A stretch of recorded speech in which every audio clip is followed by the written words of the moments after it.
Hello दोस्तों, the watchers India YouTube channel पर आप सभी का स्वागत है।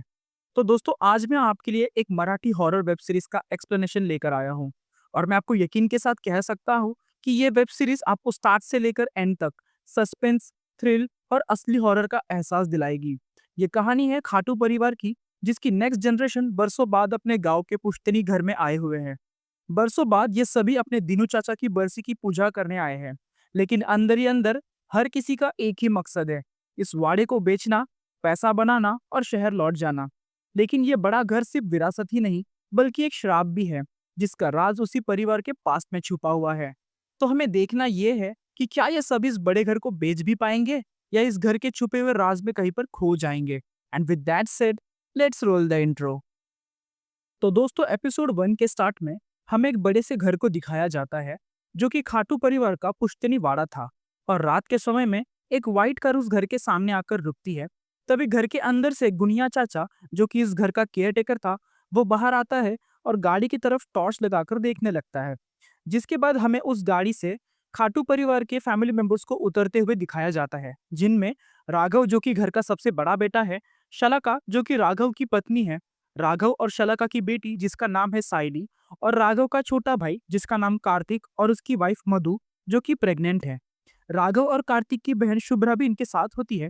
और सबसे आखिर में हमें केशव को दिखाया जाता है, जो कि इन तीनों का कजिन है। और ये सभी केशव के पिताजी, जिनका नाम दीनू सेठ है, उनकी श्राद्ध की पूजा के लिए इस घर में आए हुए हैं। अब क्योंकि वे सभी ट्रैवल करके आए थे, गुनिया चाचा इन सभी को अपने अपने कमरे दिखा देता है। ये देखकर केशव को गुस्सा आता है और वो गुनिया चाचा से अपने कमरे के लिए पूछता है, जिस पर गुनिया चाचा उसको बोलते हैं, तुम जीते जी तो अपने पिता के कमरे में गए नहीं, कम से कम उनके मरने के बाद तो उस कमरे को इस्तेमाल कर ही सकते हो। ये सुन केशव गुस्से में अपने पिता के कमरे की तरफ जाने लगता है। रास्ते में वो राघव और शलाका के बीच की बहस को सुन लेता है, क्योंकि वो इस घर को जल्द से जल्द बेचकर शहर वापस जाना चाहते थे। उनकी बातों के बीच सायली राघव से पूछती है कि पापा दीनू दादू नाटक में क्या काम करते थे, जिस पर शलाका बिना कुछ सोचे समझे ये कह देती है, स्त्री पात्र और क्या। उनकी ये बातें सुन केशव को काफी बुरा लगता है और वो अपने कमरे की तरफ जाने लगता है। कमरे की तरफ जाते जाते वो कार्तिक और माधुरी की भी बात सुन लेता है, जिस पर माधुरी कार्तिक से दीनू चाचा के बारे में पूछ रही थी। तो कार्तिक कहता है, दीनू चाचा दशावतार नाटक में स्त्री पात्र करते थे। वो अपनी बीवी की साड़ी, उनके गहने पहनकर नाटक करने चले जाते थे। ये कहकर वो उनका मजाक उड़ाने लगता है। जिस पर मधु कार्तिक से कहती है, वो जैसे भी थे तुम्हारे चाचा थे और तुम्हें इस तरह से उनका मजाक नहीं उड़ाना चाहिए। जिस पर कार्तिक उससे कहता है, वैसे भी मुझे दीनू चाचा की किसी बात से लेकर कोई भी लेना देना नहीं है। वो बस इस घर को बेचकर यहाँ से वापस जाना चाहता था। अब ये सब सुनकर केशव बहुत ज्यादा इंसल्टेड फील करता है और वो अंदर ही अंदर अपने पिता को कोसने लगता है और रोते हुए उनके कमरे में जा पहुंचता है। और वो काइंड ऑफ अपने पिता को हेलुसिनेट करने लग जाता है और वो उनसे कहता है कि आपकी वजह से हमारा हमेशा अपमान हुआ है और मुझे आपको बाप कहने में भी शर्म आती है और आप क्यों मुझे बार बार दिखते हो। ये कहकर केशव रोने लगता है। फिर यहाँ से हमें अगले दिन का सीन दिखाया जाता है, जहाँ पर पूरा परिवार बैठकर खाना खा रहा था। खाते वक्त साइली नोटिस करती है, उसके सामने का दरवाजा अपने आप खुल रहा है। ये देखकर वो घबरा जाती है, मगर उसी दरवाजे की ओर देखने लगती है। लेकिन गुनिया चाचा साइली से कहते हैं कि अपने खाने पर ध्यान दो। फिर गुनिया चाचा उन सभी को श्राद्ध की विधि के बारे में बताने लगते हैं। वो उनसे कहते हैं कि श्राद्ध के दौरान सबको मिलजुल कर रहना होगा, वरना दीनू सेठ की आत्मा को मुक्ति नहीं मिलेगी।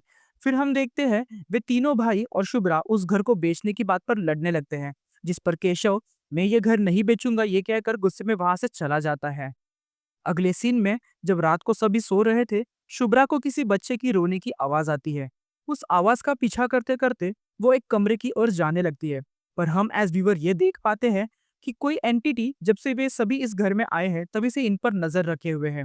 फिर शुभ्रा दरवाजा खोलने ही वाली थी, पर वहां पर गुनिया चाचा आते हैं और उसे बाहर घूमने की वजह पूछने लगते हैं। जिस पर शुभ्रा उन्हें बताती है कि उसे किसी के रोने की आवाज आ रही है। पर गुनिया चाचा उसकी बात को टाल देता है और उसे सोने के लिए कहता है।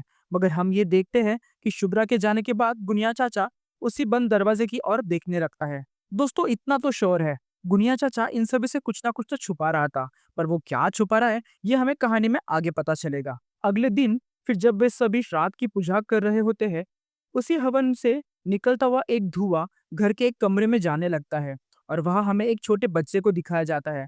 मगर ये बच्चा कौन है और यहाँ पर क्या कर रहा है, ये सब हमें अभी नहीं दिखाया जाएगा। बल्कि इस बच्चे के बारे में हमें आगे जाके इस सीरीज के एंड में पता चलेगा। फिर पूजा खत्म होने के बाद जब गुनिया चाचा पूरे घर में गंगा जल छिड़क रहा होता है, वो उस कमरे में जाता है जहाँ वो बच्चा होता है और उसे कहता है, चाहे कुछ भी हो जाए लेकिन बाहर मत आना। थोड़ी देर बाद जब सभी चाय पी रहे होते हैं, वो चारों भाई फिर से उस घर को बेचने के लिए और अपने अपने हिस्से के लिए लड़ने लगते हैं। मगर मधु उन्हें समझाती है कि उन्हें ये घर को नहीं बेचना चाहिए, पर कोई भी मधु की बात पर ध्यान नहीं देता और ये देख गुनिया चाचा को उन पर काफी गुस्सा आ जाता है। उसी वक्त अचानक साइली के जोर से चीखने की आवाज आती है। ये देख सभी उसकी ओर दौड़ पड़ते हैं, जिस पर साइली बताती है कि उसने किसी बच्चे को उस खिड़की में देखा है। हर कोई उस बच्चे को ढूंढने लगता है, लेकिन ये देख गुनिया चाचा साइली की बात को कोई जानवर होगा ये कहकर टाल देता है। और सभी के उस रूम से बाहर जाते ही हम ये देख पाते हैं कि उस खिड़की में सच में एक छोटा बच्चा था जिस साइली ने देखा था। फिर सीन चेंज होता है और हम गुनिया चाचा को कुएं के पास पानी भरते हुए देखते हैं। वहां पर शुभ्रा आती है और दीनू चाचा के मौत की वजह के बारे में पूछने लगती है, जिस पर गुनिया चाचा उसे बताता है कि किस तरह गांव के लोगों ने दीनू सेठ को परेशान किया था, क्योंकि वो दशावतार में नारी पात्र करते थे। लोगों ने उन्हें परेशान किया, पत्थर से मारा, उनका अपमान किया। इस वजह से उन्होंने इस कुएं में कूदकर अपनी जान दे दी। मगर शुभ्रा को असल में ये जानना था कि दीनू चाचा की बीवी के सारे गहने कहाँ हैं, जिस पर गुनिया चाचा शुभ्रा को ताना मारता है और कहता है, ये तुम दीनू सेठ से ही पूछ लो, क्योंकि वैसे भी उन्हें अभी तक मुक्ति कहाँ मिली है। इस सीन के साथ एपिसोड 1 का यहीं पर एंड हो जाता है। एपिसोड 2 की शुरुआत उसी सीन से होती है जहां एपिसोड 1 का एंड हुआ था। शुभ्रा अभी भी गुनिया चाचा से गहनों के बारे में पूछ रही थी, पर उसकी लालची भावना देख गुनिया चाचा उसकी बातों को टाल देता है। फिर हम राघव और शलाका को देखते हैं, जो इस घर को बेचने के बारे में बहस कर रहे होते हैं, जिस पर शलाका कहती है, मुझे नहीं लगता हमारे अलावा किसी और को इस घर को बेचने में इंटरेस्ट है।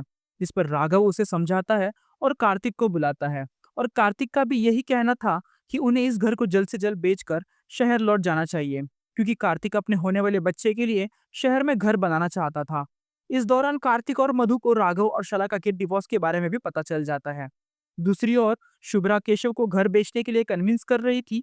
वो उसे समझाती है कि इस घर को बेचने के बाद भी सबसे ज्यादा फायदा उसी का होगा, मगर उसकी ये सारी बातें सुनकर भी केशव इस घर को बेचने से साफ मना कर देता है।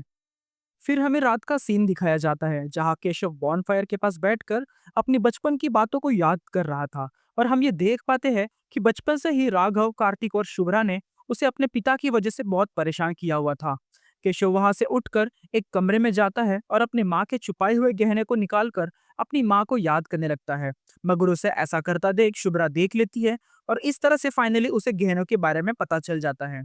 फिर केशव को रात में सोते वक्त किसी के होने का एहसास होता है और वो उठकर घर से बाहर देखने जाता है, लेकिन वहां गुनिया चाचा आ जाते हैं और उससे बाहर घूमने का कारण पूछते हैं, जिस पर केशव उन्हें बताता है कि उसे किसी की आवाज आई थी, मगर गुनिया चाचा उसे डांट कर सोने के लिए कह देता है। उसी दौरान शुभ्रा केशव के कमरे में जाती है और केशव की माँ के सारे गहने चुरा लेती है और इन्हें पहनकर काफी खुश होने लगती है। दूसरे दिन केशव गुस्से से सभी को बुलाने लगता है। राघव और कार्तिक से अपनी माँ के गहनों के बारे में पूछता है, जिस पर राघव और कार्तिक दोनों साफ मना कर देते हैं, ये कहकर कि उनको तो गहनों के बारे में पता भी नहीं था। अब केशव ये समझ चुका था कि ये काम शुभ्रा का होगा, इसलिए सभी मिलकर शुभ्रा को ढूंढने लगते हैं। उन सभी को शुभ्रा का सामान भी नहीं मिलता, इसलिए शलाका सबसे कहती है, शुभ्रा इस घर से ज्यादा दूर नहीं जा सकती, हमें जल्द से जल्द उसे ढूंढना होगा। फिर वे सभी उसे घर के चारों कोनों में ढूंढने लग जाते हैं। उसी दौरान हमें साइली को दिखाया जाता है, जो कि अपने डॉल से खेल रही थी, पर हम एज व्यूअर ये देख पाते हैं कि कोई एंटिटी उसके और जाने की कोशिश कर रही थी। और इसी के साथ एपिसोड 2 का यहाँ पर एंड हो जाता है। एपिसोड 3 के स्टार्ट में हमें दिखाया जाता है, केशव और राघव जंगल में शुभ्रा को ढूंढ रहे होते हैं, पर शुभ्रा उन्हें वहां भी नहीं मिलती, इसलिए वे दोनों उसे बस स्टैंड पर जाकर ढूंढने का डिसाइड करते हैं। मगर जैसे ही वो अपनी कार की तरफ जाते हैं, वो देखते हैं कि किसी ने कार के सभी टायर्स को भी पंक्चर कर दिया है और गाड़ी के वायर्स को भी काट दिया है। फिर राघव केशव से कहता है, तुम ये याद करने की कोशिश करो कि गहनों के बारे में तुमने और किस किस को बताया है। जिस पर केशव गुनिया चाचा को आवाज देने लगता है और उनसे पूछता है, क्या तुमने शुभ्रा की मदद की गहनों को चुराने में और यहाँ से भाग जाने में? जिस पर गुनिया चाचा मना कर देते हैं और बहुत अजीब तरीके से वो शुभ्रा को बुलाने लगते हैं। फिर केशव गुस्से में कार्तिक और राघव के पिता को बुरा भला कहने लगता है और कार्तिक और केशव में यहीं पर लड़ाई हो जाती है। गुनिया चाचा और राघव उन्हें रोकने लगते हैं और उसी दौरान शलाका ये नोटिस करती है, साइली घर में नहीं है। फिर वे सभी उसे ढूंढते ढूंढते जंगल में जाते हैं, तो उन्हें साइली एक जगह पर बैठी हुई दिखती है और हम देखते हैं कि साइली के सामने वही बच्चा जमीन पर कुछ लिख रहा होता है। मगर जैसे ही सब वहां पर पहुंचते हैं, वो बच्चा वहां से गायब हो जाता है। साइली उन सभी को बताती है कि वहां पर वही बच्चा था जो उसे रूम में दिखा था, पर कोई भी उसकी बात पर यकीन नहीं करता और उसे वहां से ले जाते हैं। मगर हम ये देख पाते हैं कि वहां पर सच में वो बच्चा था जो एक झाड़ के पीछे छुपकर उन सभी को देख रहा था। अगले सीन में हम केशव को देखते हैं जो समंदर किनारे बैठा हुआ था। तभी गुनिया चाचा उसके पास आते हैं और उससे पूछने लगते हैं कि क्या वो इस घर को सच में बेचना चाहता है, जिस पर केशव साफ मना कर देता है और कहता है उसकी आखिरी सांस तक वो इस घर की एक दीवार को भी बिकने नहीं देगा। ये कहकर वो गुनिया चाचा के सामने से चला जाता है। फिर गुनिया चाचा मधु को इस घर के इतिहास के बारे में बताने लगते हैं। उसी दौरान शलाका और राघव इस घर से जाने का डिसाइड करते हैं, पर साइली उनसे कहती है कि वो यहीं पर सबके साथ रहना चाहती है। उसी वक्त उस घर का एक पिलर साइली पर गिरने ही वाला था, मगर उसे बचाते हुए वो पिलर शलाका और राघव पर गिर जाता है और उन दोनों की वहीं पर मौत हो जाती है। फिर वे सभी राघव और शलाका का अंतिम संस्कार करते हैं। उसके बाद गुनिया चाचा उन सभी को घर में जाने के लिए कहता है। फिर गुनिया चाचा बड़े अजीब तरह से अपने आप से ही बातें करने लगता है और वो कहता है एक और कहानी का इसी घर में अंत हो गया, और इसी के साथ वो उनकी अस्थियों को निकालने लगता है। मगर उसे ऐसा करता देख वो लड़का भी छुप छुप कर उसे देख रहा था।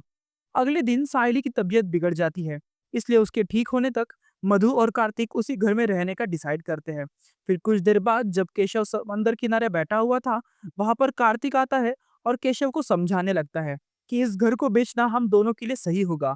मगर केशव उसकी बात नहीं मानता और घर को बेचने से मना कर देता है, जिस पर कार्तिक उससे नाराज हो जाता है और केशव को अपने पिता की तरह कुएं में कूदकर जान देने के लिए कहकर गुस्से में वहां से चला जाता है।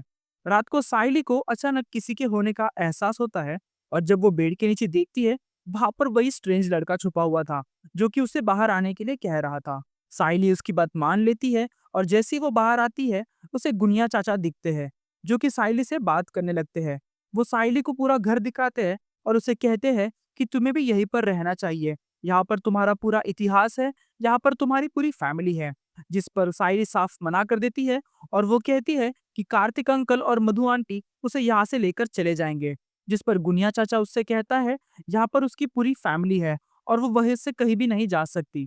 फिर हम देखते हैं कि गुनिया चाचा साइली को एक कमरे में उसके माता पिता को दिखाता है। साइली जैसे ही उनके पास जाती है, वो शलाका को गले लगा लेती है। मगर साइली ये नोटिस करती है कि उसके हाथ पर खून लग रहा है, जिस वजह से वो थोड़ा सा उनसे दूर जाती है और अपने मरे हुए माँ बाप के घोस्ट को देखकर वो काफी डर गई थी और वो वहीं पर गिर जाती है।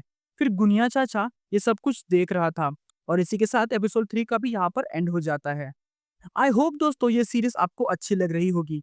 तो इस सीरीज के नेक्स्ट 4 एपिसोड हम अगली वीडियो में जल्दी आपके लिए लेकर आएंगे। तो अगर ये कहानी आपको यहाँ तक अच्छी लगी हो तो प्लीज इस वीडियो को एक लाइक करें और हमारे चैनल को सब्सक्राइब जरूर से करें। और मिलते हैं इस कहानी के नेक्स्ट पार्ट के साथ अगली वीडियो में। तब तक के लिए बाय बाय।